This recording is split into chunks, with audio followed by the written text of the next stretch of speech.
آداب، میں ہوں محمد سعد اور آپ دیکھ رہے ہیں نیوز میکس۔ اور آج ہم بات کریں گے 3 طلاق، حلالہ، پالیگیمی اور شریعہ لاء اور ایسے ہی تمام مدعوں پر۔ اور انہی مدعوں پر بات کرنے کے لیے ہمارے ساتھ موجود ہیں شائستہ رفعت جی، جو کہ دلی اور ہریانہ ونگ کی جماعت اسلامی ہند کی آرگنائزر ہیں۔ تو آئیے جانتے ہیں ان سے انہی تمام مدعوں پر اور اسلامک مہیلا پر ان کی کیا رائے ہے۔ تو جیسا کہ آپ جانتے ہیں، ابھی حال ہی میں 3 طلاق کو لے کے وواد ہو رہا ہے ہمارے ملک میں، اور سپریم کورٹ میں بھی سنوائی ہو رہی ہے، تو اس پہ آپ کی پہلی ٹپڑی کیا ہوگی؟ دیکھیے، سپریم کورٹ میں جو معاملہ چل رہا ہے، تو بار بار دیکھیے ایک بات کہی جا رہی ہے کہ مسلم مہیلاؤں کو ادھیکار دلانے اور ان کو جینڈر جسٹس کے ساتھ ان کے ساتھ جو ہے وہ انصاف کی بات کہی جا رہی ہے، جبکہ ہمارا یہ ماننا ہے کہ شریعت نے کہیں کوئی کمی نہیں رکھی ہے۔ یہ کس چیز کا انصاف ہمارے ساتھ کرنے چلے ہیں؟ ایسا معاملہ نہیں ہے، بلکہ دراصل جو چیز ابھر کے سامنے آتی ہے، جس طرح کے بیانات ارباب اقتدار دیتے ہیں، اس سے یہ بات واضح ہو کے سامنے آتی ہے کہ سارے معاملے کو یہ پولیٹیسائز کیا جا رہا ہے۔ یہ کیا مقاصد حاصل کرنا چاہتے ہیں، کس طرح سے یہ یونیفارم سول کوڈ کا نام لینے اور پورے ملک میں ایک قانون لاگو کرنے کی کوشش کر رہے ہیں، اور اس کے لیے ان کو لگ رہا ہے کہ سب سے زیادہ رکاوٹ یہ مسلمان بنیں گے شریعت کے نام پر، تو یہ ایک ایک کر کے اس طرح سے ان مسائل کو الجھا رہے ہیں۔ اس کے علاوہ اور کوئی ان کے پیچھے کوئی حقیقت نہیں ہے۔ تو جس طریقے سے پردھان منتری سمیت اور بھی نیتاؤں منتریوں کا بیان آتا رہتا ہے وقتاً فوقتاً مسلم مہیلاؤں کو، خصوصی طور پہ مسلم مہیلاؤں کو لے کے، اس چیز کو آپ کیسے دیکھتے ہیں اور کہاں پہ کمی رہ رہی ہے؟ دیکھیے، سب سے پہلے پردھان منتری ہوں یا ملک میں جو بھی حکمراں طبقہ ہے، ان کو یہ سمجھ لینا چاہیے کہ ہمارا ملک ایک سیکولر ملک ہے، اور جب دستور بنا تھا تو یہ بات طے کر دی گئی تھی کہ آئین کے مطابق سارے ملک کے جو ریلیجیس کمیونٹیز ہے ان کے ساتھ یکساں سلوک کیا جائے گا، اور ہر ایک کو اس بات کی آرٹیکل 25 میں یہ ضمانت دی گئی کہ ہر ریلیجیس کمیونٹی جو ہے وہ اپنے اس کے مطابق شریعت کے مطابق یا اپنے دھرم شاستر کے مطابق وہ یہاں پر لائف گزارنے کا ادھیکار رکھتی ہے۔ تو کیا یہ محسوس نہیں ہوتا کہ ان ساری کوششوں کے پیچھے کہ ملک کا جو سیکولر ڈھانچہ ہے اس کو نقصان پہنچانے کی کوشش کی جا رہی ہے، جبکہ پورے ہندوستان کی جو آبادی ہے یہ سب آئین پہ یقین رکھتی ہے؟ آپ اس کا مطلب ہے کہ آئین کے خلاف جا رہے ہیں۔ آئین میں یہ بات طے کر دی گئی تھی اور سب کو آزادی دی گئی تھی، تو آپ پھر یہ کس طرح کا معاملہ کر رہے ہیں کہ جس سے آگے جا کر کے انصاف دلانے کی بات کی جا رہی، جبکہ معاملہ یہ ہے کہ وہ مسلم کمیونٹی اور اس مسلم کمیونٹی کی عورتیں جن کے لیے آپ ادھیکار دلانے کی بات کر رہے ہیں، وہ بار بار اس بات کو واضح کرتے آ رہے ہیں، اور پہلے بھی واضح کرتے آئے ہیں کہ جو رائٹس ہونا چاہیے کسی ویمن کے، اس میں شریعت نے کہیں کوئی کمی نہیں کی ہے۔ اور ہم یہ بات بغیر کسی اس کے کہہ سکتے ہیں شک اور شبے کے کہ جتنے رائٹس مسلم عورت کو ہیں، دوسرے کمیونٹیز میں عورتوں کے ساتھ بہت ناانصافی ہوئی ہے، بہت ظلم ہوا ہے اور ہو رہا ہے، ان کی طرف آپ کو توجہ کرنی چاہیے۔ مسلم مہیلاؤں کا مسئلہ نہیں ہے یہ کہ آپ ان کو ادھیکار دلانے چلے ہیں۔ تو جس طریقے سے ابھی آپ نے کہا کہ اسلام نے عورتوں کو حقوق دیے ہیں، اور ایسے حقوق دیے ہیں کہ کوئی بھی انسانیت، کوئی بھی انسان کا بنایا ہوا قانون اس کو نہیں دے سکتا، اور ساتھ ہی ساتھ آپ نے یہ بھی کہا کہ مسلمان عورتیں پیڑت نہیں ہیں بلکہ غیر مسلمان عورتیں وہ پیڑت ہیں، اس پہ دھیان دینے کی ضرورت ہے۔ تو کس طریقے کی پیڑت عورتوں کی آپ بات کر رہی ہیں؟ دیکھیے، آپ جو فیمیل فیٹیسائڈ کا مسئلہ ہے، اس ملک میں جتنی بچیاں ماری جاتی ہیں، بار بار اس طرح کے اعداد و شمار آتے ہیں، اور یہ سینسس سے یہ بات بھی ظاہر ہوتی ہے کہ جو ریشیو جو میل اور فیمیل کا ہے وہ مسلمانوں میں پھر بھی بہتر ہے دیگر ادر کمیونٹیز کے مقابلے میں۔ چیز کیا ظاہر کر رہی ہے کہ کس طرح کا معاملہ یہاں پر ہو رہا ہے، کن مسائل کی طرف آپ کو توجہ دینی چاہیے۔ پھر دوسرا یہ کہ ہندو مہیلائیں جن کے پاس ادھیکار نہیں ہے، نہ وہ رائٹ ٹو پراپرٹی بھی نہیں ہے، آپ نے تو قانون پاس کیا کہ رائٹ ٹو پراپرٹی وہ رکھ سکتی ہیں، لیکن ہم نے کتنی نان مسلم بہنوں سے پوچھا ہے تو بتایا کہ نہیں، ہم کو ملتا نہیں ہے، بس قانون تو بن گیا ہے لیکن وہ پریکٹیکلی نہیں دیتے ہیں۔ اسلام نے تو رائٹ ٹو پراپرٹی بھی دیا ہے، اور پھر سب سے بڑی بات یہ ہے کہ یہاں پر جو طلاق کا ادھیکار ہے کہ مرد جو ہے اگر نہیں رکھنا چاہتا ہے تو وہ الگ کر سکتا ہے عورت کو، اور پھر اس کے سامنے ایک پوری دنیا کھلی ہوئی کہ چاہے تو پھر ری میرج کر کے اپنی دنیا کو پھر بسا سکتی ہے، جبکہ آپ کے پاس یہ چیز ہے ہی نہیں۔ آپ کے پاس تو 20-20, 25-25 साल महिलाओं को ऐसे ही छोड़ के रखा जाता है जिनकी कोई ज़िंदगी की उम्मीद ही नहीं रहती, उस तरह वो पीड़ित हैं। दूसरी तरफ विडोज़ का मामला है कि दूसरी शादी को तो आप प्रैक्टिकली ऐसे ममनू करके रखे हैं कि आपके पास वो विडोज़ हैं या फिर सेपरेशन वाली औरतें हैं, वो तसव्वुर नहीं कर सकती कि दोबारा फिर ज़िंदगी गुजार सके अपनी सही तरीके पर, जबकि इस्लाम ने ये सारी आज़ादी औरत को दे रखी है और उसने रीमैरिज की भी आज़ादी दी है और उसको ये कहा कि अगर ज़िंदगी नहीं निभ रही है तो तुम अलग होकर के अपनी फिर नए सिरे से दूसरे मर्द के साथ ज़िंदगी गुजार सकते हैं। तो ऐसी कोई पाबंदी औरत के साथ नहीं है, वो दूसरी शादी कर सकती है।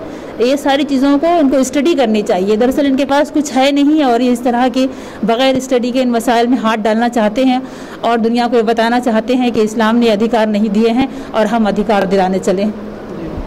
तो जैसा कि आपने महिलाओं के अधिकार की बात करी कि वो निकाह और शादी वगैरह कर सकती हैं, तो क्या इस्लाम में महिलाओं को तलाक देने का अधिकार है, और अगर है तो कितनी महिलाएं उसका इस्तेमाल करती हैं और खुला प्रथा का किस तरीके से इस्तेमाल होता है, या कितनी महिलाएं इस बारे में जानती हैं बात?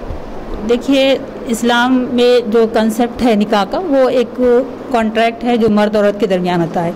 अगर दोनों के दरमियान नहीं निभ रही है तो मर्द को भी राइट है कि वो इस माहदे से बाहर हो सकता है। उसके लिए शरीयत तलाक का लफ्ज़ इस्तेमाल करती है कि तलाक दे सकता है।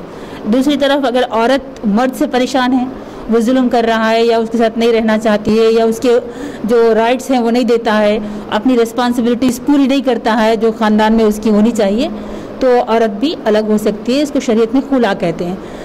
हमको फील्ड वर्क करें हम तो हम दुनिया मतलब हम पाएंगे हिंदुस्तान में मुस्लिम समाज में कि खुला के केसेस तो हमको जगह जगह मिल जाते हैं कि बहुत सारी औरतें खुला का राइट इस्तेमाल किया है औरतों ने, और बहुत सारी मिसालें हमारे सामने हैं। जानती भी हैं अपने हक़ को, नहीं जानती हैं तो उनकी रहनुमाई करने वाले भी हैं।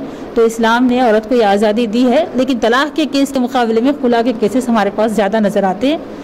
बहुत सारी औरतें भी इस बात से इत्तेफाक करेंगी हमारी बहनें कि खुला के केसेस हमारी सोसाइटी में तलाक़ की बनिस्बत ज़्यादा पाए जाते हैं।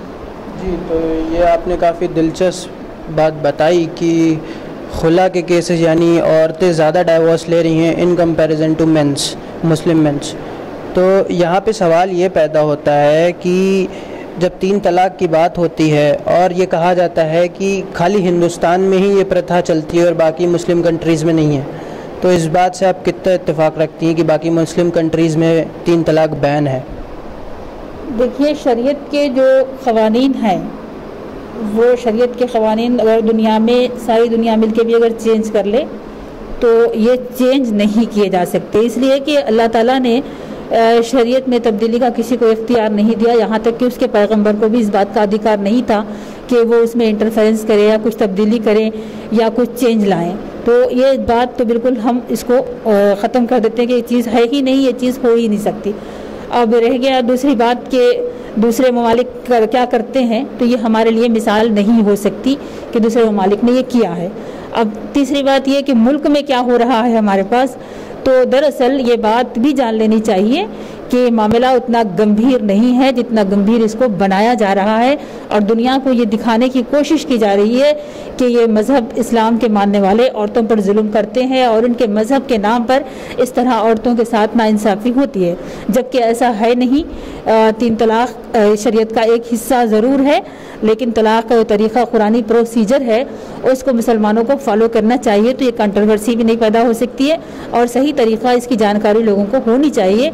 तो ये मसाइल नहीं रह गया। किसी को जो निकाह की सूरत में जो माहदा होता है, जो कॉन्ट्रैक्ट होता है, तो ये फ्रीडम है इंसान की कि अगर वो नहीं, इसकी ज़िंदगी नहीं निभ रही है तो वो अलग हो सकता है। ये उसकी समझिए कि राइट टू फ्रीडम है। वो आदमी अपना इस्तेमाल करके, चाहे वो औरत हो चाहे मर्द हो, इसको इस्तेमाल करके अलग हो सकते हैं। यहाँ पर जैसे कि दीगर मज़ाहिब में कहा जाता है कि जन्म जन्म का 7 जन्म का बंधन है, इस्लाम इस चीज़ को मुस्तरद करता है। 7 जन्म का बंधन नहीं हो सकता है। सबसे अच्छी ज़िंदगी वही हो सकती है जिसमें अमान और सुकून और चैन हो, एक दूसरे के तय, एक दूसरे के राइट और रिस्पॉन्सिबिलिटीज़ के तय लोग जागृति हों और जानते हों, अदा करते हों उसको, और अच्छा समाज बनाए। तो इस्लाम इस चीज़ को जो है प्रीफर करता है कि जो फैमिली सिस्टम है वो सेहतमंद हो। बीमार या आपस में लड़ाई या फिर समझिए तनावपूर्ण माहौल, इसको इस्लाम पसंद नहीं करता। इसलिए उसने ये ऑप्शंस रखे हैं कि लोग इसको इस्तेमाल करके अलग हो सकते हैं। ये तसव्वुर नहीं है जैसे दिया जा रहा है कि हर घर से तलाक हो रही है, हर मुस्लिम मर्द जो है तलाक का राइट इस्तेमाल करता है। ये बिल्कुल गलत और बेकार की बातें हैं। हम तो कोशिश कर रहे हैं कि देखें कि कौन हैं वो लोग जिनके पास जो मर्द जो 3 तलाक का हक़ इस्तेमाल करते हैं, लेकिन हमको ऐसे कम नज़र आए, बहुत कम तलाक के केसेस, और उसमें है भी तो ट्रिपल तलाक का तो नहीं है, बहुत कम है। तो क्या लगता है सुप्रीम कोर्ट का जो फैसला आएगा वो हित में आएगा या ख़िलाफ़ होगा, और ख़िलाफ़ हुआ तो उस पर क्या रहेगा आप लोगों का? देखिए, शरीयत की पाबंदी के लिए मुसलमान आज़ाद हैं। ये आज़ादी इनको कॉन्स्टिट्यूशन ने दी है। इस मुल्क में जिस तरह दूसरी कम्युनिटीज़ के राइट्स हैं, इस तरह हमारे राइट्स भी हैं। ये राइट्स ज़बरदस्ती नहीं छीने जा सकते। और रह गई दूसरी बात कि अभी सुप्रीम कोर्ट में ये मामला चल रहा है, तो सुप्रीम कोर्ट भी आइन के चौखट्टे में रहकर फ़ैसला करेगा। हम इस बात का यकीन रखते हैं, क्योंकि मुल्क की अदालत आलिया इस बात की पाबंद हैं कि वो मज़हब के नाम पर किसी कम्युनिटी को परेशान नहीं करेगी। ये मुसलमानों का एतमाद है उस पर। और रह गई बात कि फ़ैसला क्या आएगा, तो फ़ैसला आने के बाद देखा जाएगा जो भी होगा। लेकिन हमारी जो सुप्रीम कोर्ट से उम्मीद है वो यही है कि मुल्क की आला अदालत आइन और दस्तूर के चौखट्टे में रहकर फ़ैसले करेगी। शुक्रिया। तो ये थी हमारे साथ शाइस्ता रफ़त जी, जो कि दिल्ली हरियाणा मुस्लिम विंग की ऑर्गेनाइज़र हैं जमात इस्लामी हिंद की, और जिन्होंने बेबाकी से तमाम सवालों का जवाब दिया और ये बताया कि जो हुकूमत हिंद मौजूदा वक्त में कर रही है वो ठीक नहीं है, और जिस तरीके से तमाम इस्लामिक प्रथाओं को लोगों के सामने लाया जा रहा है वो लोगों को गुमराह करने वाली बात है। और लोगों को भी ये सोचना चाहिए कि जो तमाम चीज़ें सामने गलत तरीके से पेश की जा रही हैं मीडिया के ज़रिए या सरकार के ज़रिए, उसको किसी अच्छे प्रैक्टिसिंग मुस्लिम स्कॉलर से मालूम करें और यूँ किसी के बहकावे में ना आए। और दूसरी चीज़ ये कि सिर्फ मुस्लिम महिला ही नहीं पीड़ित है, हमारे हिंदुस्तान की तमाम महिलाएं हैं जो पीड़ित हैं, और यूँ सेलेक्टिव इंसाफ की बात भी नहीं होनी चाहिए। जो महिलाएं हकीकत में पीड़ित हैं, मिसाल के तौर पे जो हमारी जम्मू कश्मीर की बहनें हैं वो भी पीड़ित हैं, जो बेवा औरतें हैं उनकी भी बात होनी चाहिए, जो सेपरेटेड वुमेंस हैं उनकी भी बात होनी चाहिए। तमाम तरीके की पीड़ित महिलाएं हैं हमारे मुल्क में जिनकी बात नहीं होती, मगर सरकार को अपनी सियासत करनी है इस चीज़ पे, क्योंकि उनको सियासी फ़ायदा इससे हासिल होगा। लिहाजा आप इन तमाम चीज़ों को बंद करें और एक अच्छे से एक सुकून और सुलझे हुए दिमाग से इन तमाम चीज़ों को समझने की कोशिश करें।